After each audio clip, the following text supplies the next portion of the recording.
Good morning student, विस्तार में आपका स्वागत है। तो अगला क्वेश्चन है एक्सरसाइज 1.3 क्लास 12 की एनसीईआरटी का क्वेश्चन नंबर 11 है। देखो क्या दे रखा है, काफी आसान सा क्वेश्चन है, आप भी कर लोगे। कि एक फंक्शन है डिफाइन हो रखा है 1 2 3 से ए बी सी, यानी कि सी डोमेन ये है और कोडोमेन ये है। और इस प्रकार से दे रखा है f(1) इक्वल टू ए है, f(2) इक्वल टू बी और f(3) इक्वल टू सी है। तो हमें बताना है f इनवर्स, इसका फाइंड करना है, शो दैट करना है f inverse of inverse equal to f आना चाहिए। ठीक है, क्वेश्चन आपके पास आई थिंक अवेलेबल भी होगा। ठीक है, तो अगर यहाँ से जो दे रखा है f(1), तो अगर मैं यहाँ से इसको ऑर्डर पेयर के अंदर लिखना चाहूँ तो फंक्शन अपने पास क्या आ गया, 1 की मैपिंग हो रखी है a के साथ, 2 की मैपिंग हो रखी है b के साथ और 3 की मैपिंग हो रखी है c के साथ। तो यहाँ से मुझे पता लग रहा है कि एक 1 1 एंड ऑन टू दोनों है। यहाँ से मुझे एक बात तो पता लग गई, ये 1 1 और ऑन टू है, इसका मतलब इसका इनवर्स एग्जिस्ट करता है। जिसने पूछा भी नहीं डायरेक्ट इनवर्स पूछा, इसका मतलब ऑब्वियस है, इसका मतलब ऑब्वियस है कि ये इन्वर्टेबल फंक्शन हो गया, यानी 1 1 एंड ऑन टू तो होगा ही। ठीक है, लेकिन फिर भी यहाँ से पता लग रहा है। अब ये बताओ इसका मतलब क्या है कि 1 की मैपिंग a के साथ होगी, 2 की मैपिंग b के साथ। इनवर्स जब निकालते हैं तो इनवर्स का मतलब ये तो होता है कि जो रेंज होता है उसको तो क्या बना देते हैं डोमेन, और जो डोमेन होती है उसको क्या बना देते हैं रेंज। तो अगर मैं इसका f इनवर्स निकालूंगा तो f इनवर्स का मतलब क्या हो जाएगा कि a के साथ तो आ जाएगा 1, b रखने पर क्या मिलेगा 2 और c रखने पर क्या मिलेगा 3, 8 मिलेगा। ठीक है, ऐसे समझ में नहीं आया तो समझो, एक मैं ऐसा फंक्शन निकालूंगा, f इनवर्स का मतलब क्या है कि मैं एक ऐसा फंक्शन निकालने वाला हूं कि इसके अंदर उल्टा रखेंगे, इसके अंदर f इनवर्स ऑफ 1 रखने पर, f इनवर्स के अंदर क्या a रखने पर तो क्या दे 1 दे, f इनवर्स ऑफ b रखने पर क्या दे 2, f इनवर्स ऑफ c रखने पर क्या दे 3। इस टाइप से, यानी कि अब मेरे पास जो रेंज मिलेगी वो 1 2 3 मिलेगी और डोमेन जो हो जाएगी वो abc हो जाएगी। तो इसका इनवर्स हो जाएगा। जब भी सीधा इनवर्स पूछे आपसे, जब भी आपसे इनवर्स पूछे तो आपको रेंज को डोमेन बनाना है, डोमेन को क्या बनाना है रेंज, सीधा सीधा है। क्लियर इतना? ये तो आगे इसका f इनवर्स आ गया।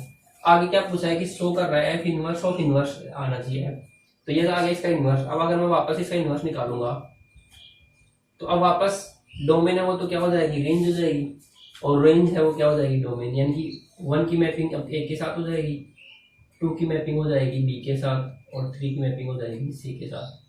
समझ में आया कि नहीं आया बताओ।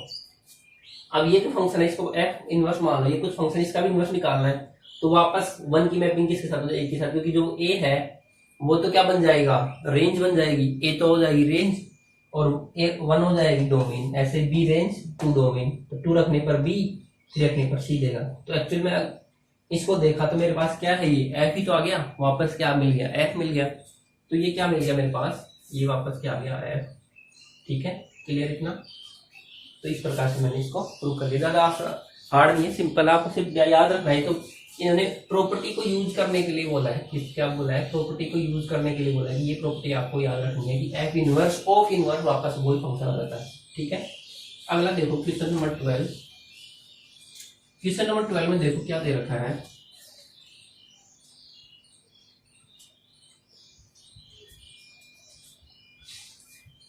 एक फंक्शन एक्स वाई में invertible so that the inverse of f inverse is f। वही है, उसने वही पूछा है कि ये जो प्रॉपर्टी है f इनवर्स ऑफ इनवर्स क्या आना चाहिए, इनवर्स आना चाहिए, और वो फंक्शन f है वो डिफाइन होता है कैपिटल x से y में। ठीक है, कैपिटल x से y में डिफाइन हो रहा है और ये इन्वर्टेबल है, और ये इन्वर्टेबल है तो मुझे पता है, इसने ऑलरेडी बोला है कि इन्वर्टेबल है तो 1 1 भी होगा। तो f डिफाइन हो रखा है x से y में, तो ये बताओ जब f इनवर्स होगा वो कैसे डिफाइन होगा, y से x में होगा कि नहीं होगा। ठीक है, y से x में क्यों होगा, क्योंकि इन्वर्टेबल फंक्शन है तो बाइजेक्टिव होगा, और बाइजेक्टिव की डोमेन और रेंज एक ही होती है। रेंज इक्वल टू क्या होती है domain, sorry range equal to codomain होती है। तो बाइजेक्टिव फंक्शन है, तो अगर ये f x से y में डिफाइन हो रखा है तो जो f इनवर्स होगा वो y से x में डिफाइन होगा कि नहीं होगा। ठीक, आप यहाँ पे रीजन ले सकते हो, बिकॉज f इज इन्वर्टेबल। क्या है, इन्वर्टेबल है। तो अब इसका भी इन्वर्स करेंगे, इसका भी एक बार और इन्वर्स करेंगे तो वो कैसे डिफाइन हो जाएगा, वो x से y हो जाएगा। तो ये क्या है एक्चुअल में, ये इक्वल टू f ही तो है, एक्चुअल में क्या है ये f ही तो है। इस टाइप का जो क्वेश्चन पूछेगा ना आपसे 1 नंबर में पूछेगा, जो भी जरूरी नहीं है, ठीक है। अगर कुछ भी नहीं दे रखा होगा तब प्रूव कराएगा तो वो 1 नंबर में पूछेगा, ठीक है। डायरेक्ट पूछेगा कि F inverse of F inverse क्या होगा, ऐसे पूछेगा। आजकल ऑब्जेक्टिव आजकल राजस्थान बोर्ड के अंदर ऑब्जेक्टिव क्वेश्चन आने लगे हैं, तो उन्हें पूछ सकता है। या फिर अगर फंक्शन दे रखा होगा और उसमें पूछेगा कि F inverse of F inverse, वो अभी भी 1 नंबर में पूछेगा, ठीक है। तो आपको एक तो प्रॉपर्टी याद रखनी है कि एफ इनवर्स ऑफ इनवर्स वापस वही फंक्शन होता है, ठीक है। क्लियर है इतना। अगला देखो क्वेश्चन नंबर 13। तो इस टाइप के क्वेश्चनों पे ज्यादा दिमाग नहीं लगाना है, ठीक है, सिंपल कॉन्सेप्ट यूज करना है। आप देखो क्वेश्चन नंबर 13 के फंक्शन है आर से आर में f of x equal to दे रखा है 3 माइनस एक्स क्यूब की पावर 1/3। तो मुझे निकालना है एफ ऑफ एफ, बताना है क्या बताना है, एफ ऑफ एफ निकालना है।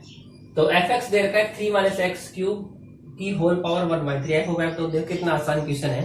एफ ऑफ एफ निकालना था, हम जानते हैं कि एफ के अंदर क्या चला जाएगा, फंक्शन चला जाएगा, यानी इनपुट क्या लेगा, ये लेगा। तो क्या जाएगा एफ के अंदर, एफ के अंदर आ जाएगा F of 3 minus x cube की पावर 1/3। क्लियर है कि ना।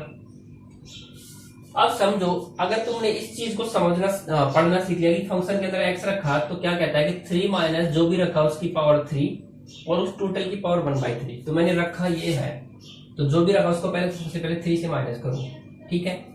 एक्स रखा तो उसको 3 से माइनस 3 माइनस जो रखा है उसकी पावर क्या कर दो, उसकी पावर क्या कर दो, 3 कर दो। जो भी रखा, देखो एक्स रखा था, एक्स की पावर 3 आ गई ना, 3 माइनस करके, तो 3 माइनस करके जो भी रखा उसकी पावर 3 कर दो और इस टोटल की पावर 1/3। क्लियर है इतना। टोटल की पावर क्या आ जाएगी 1/3। तो देखो 3 माइनस माइनस माइनस क्या हो जाएगा, सबसे पहले तो ये जो पावर वो कट जाएगी, कट गई ना, ये इतना समझ में आ गया। अब देखो 3 माइनस 3 माइनस माइनस क्या हो जाएगा, प्लस एक्स क्यूब इसकी पावर 1/3। 3 से 3 गया, एक्स क्यूब इसकी पावर क्या आई 1/3। क्या आ गया, एक्स आ गया। एफ ऑफ एफ क्या आ गया, एक्स आ गया। एफ ऑफ एफ क्या आ गया, एक्स आ गया। क्लियर है इतना। जैसे जैसे बोला है वैसे वैसे करते चलो। एफ एक्स इक्वल टू दे रखा था 3 माइनस एक्स क्यूब उसकी पावर 1/3, ठीक है। एफ ऑफ एफ निकालना था मुझे, सिंप्लीफाई ऐसे प्रोसीजर फॉलो करना है। सबसे पहले क्या किया, जो भी दे रहा है एक्स रखा तो 3 माइनस जो रखा उसका क्यूब, तो 3 माइनस जो रखा है अंदर क्या है, ये ले रहा है उसका क्यूब, फिर उस टोटल की पावर 1/3। तो ये इस टोटल की पावर आ रही है यहाँ तक, ठीक है। अब इसको पहले सोल्व करें तो ये कट गया ये वाला पावर, तो 3 माइनस ये वाली पावर करी 3 माइनस एक्स क्यूब। अब अंदर खोल दिया इसको, आ गया। क्लियर इतना। इस प्रकार से अपन को सोल्व करना है। अगला देखो क्वेश्चन नंबर 14, इसके साथ ये एक्सरसाइज कंप्लीट हो जाएगी।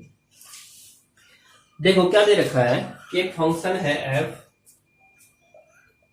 वो आर माइनस का 4/3 से आर में डिफाइन है, यानी आर में से एक पॉइंट नहीं लेना, -4/3 से आर लेना है, ठीक है।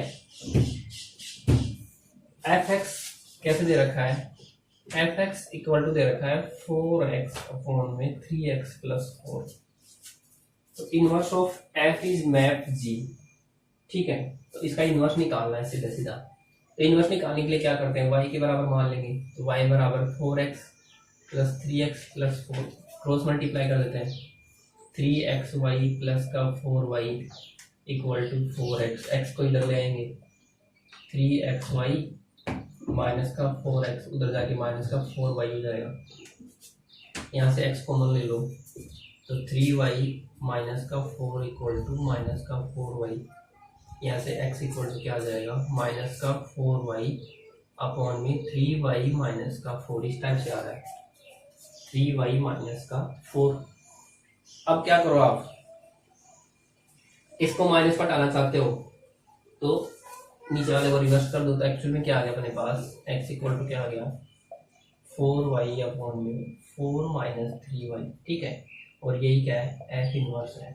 यही क्या है अपना f इनवर्स होता है। और किसकी फॉर्मेट में दे रखा है, इसी की फॉर्मेट में दे रखा है।